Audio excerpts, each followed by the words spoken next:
आज हम एक ऐसी यात्रा पर निकलेंगे जो मानव कल्पना की सीमाओं को पार करती है।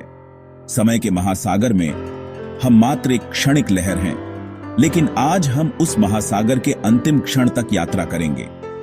हम देखेंगे कि ब्रह्मांड का भविष्य क्या होगा, अरबों, खरबों और उससे भी आगे के वर्षों में।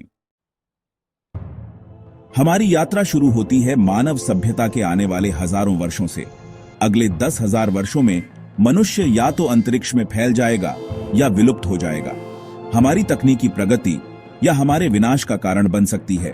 धरती पर मौसम के पैटर्न बदलेंगे, महाद्वीप धीरे धीरे खिसकेंगे और नई प्रजातियां विकसित होंगी। लेकिन इस पैमाने पर हमारा सौरमंडल अभी भी अपरिवर्तित रहेगा। 1 मिलियन वर्षों में मानव प्रजाति अगर अभी भी मौजूद है तो पहचानने योग्य नहीं होगी। हमारी आकाश गंगा का एंड्रोमेडा आकाश गंगा से टकराव शुरू हो जाएगा। 50 मिलियन वर्षों में सूरज धीरे धीरे गर्म होने लगेगा। पृथ्वी पर समुद्र वाष्पित होंगे और जीवन के लिए स्थितियां असहनीय हो जाएंगी। 1 बिलियन वर्षों में सूरज इतना गर्म हो जाएगा कि पृथ्वी पर सभी महासागर उबल जाएंगे और वाष्प बन जाएंगे। हमारा ग्रह एक बंजर आग का गोला बन जाएगा। 5 बिलियन वर्षों में हमारा सूरज अपने जीवन के अंतिम चरण में प्रवेश करेगा। वह फूलकर एक लाल दानव तारा बन जाएगा, इतना बड़ा कि वह बुध, शुक्र और संभवतः पृथ्वी को निगल लेगा। 100 बिलियन वर्षों में अधिकांश तारे अपना ईंधन जला चुके होंगे। नए तारों का निर्माण लगभग रुक जाएगा क्योंकि ब्रह्मांड में गैस कम हो जाएगी। आकाश गंगाएं सिकुड़ेंगी और ब्रह्मांड अंधकारमय होता जाएगा। बचे हुए अधिकांश तारे लाल बौने या श्वेत बौने होंगे, अपने पूर्व महिमा के ठंडे मृत अवशेष। 1 ट्रिलियन वर्षों में अधिकांश आकाश गंगाएं एक दूसरे से इतनी दूर हो जाएंगी कि वे दिखाई नहीं देंगी। ब्रह्मांड का विस्तार इतना होगा कि प्रत्येक आकाश गंगा अकेले अंधकार में तैरती होगी, अन्य आकाश गंगाओं के अस्तित्व के बिना किसी भी संकेत के।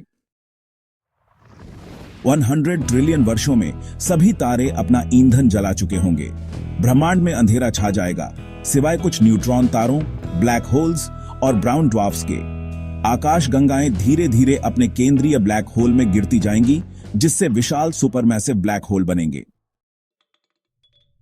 1 गूगोल वर्षों में यह संख्या इतनी विशाल है कि इसे लिखने के लिए 1 के बाद 100 शून्य चाहिए। यहां तक कि ब्लैक होल भी हॉकिंग विकिरण के माध्यम से वाष्पित हो जाएंगे। ब्रह्मांड में बचेगा सिर्फ विकिरण, इलेक्ट्रॉन, पॉजिट्रॉन और न्यूट्रिनो की एक पतली खिचड़ी प्रकाश के फोटॉन अनंत रूप से लंबी तरंग दैर्ध्य में फैल जाएंगे। और अंत में 10 की शक्ति 76 वर्षों के बाद ब्रह्मांड का अंतिम भाग्य निर्धारित होगा।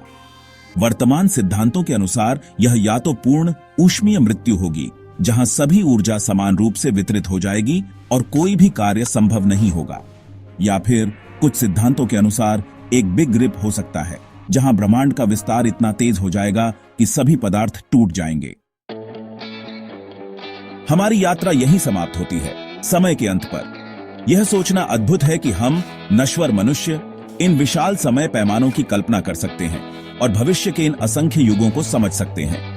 जबकि हमारा अस्तित्व क्षणिक है, हमारी जिज्ञासा और ज्ञान की खोज हमें समय और स्थान की सीमाओं से परे ले जाती है। शायद यही मानव होने का सबसे महान पहलू है। Like and subscribe.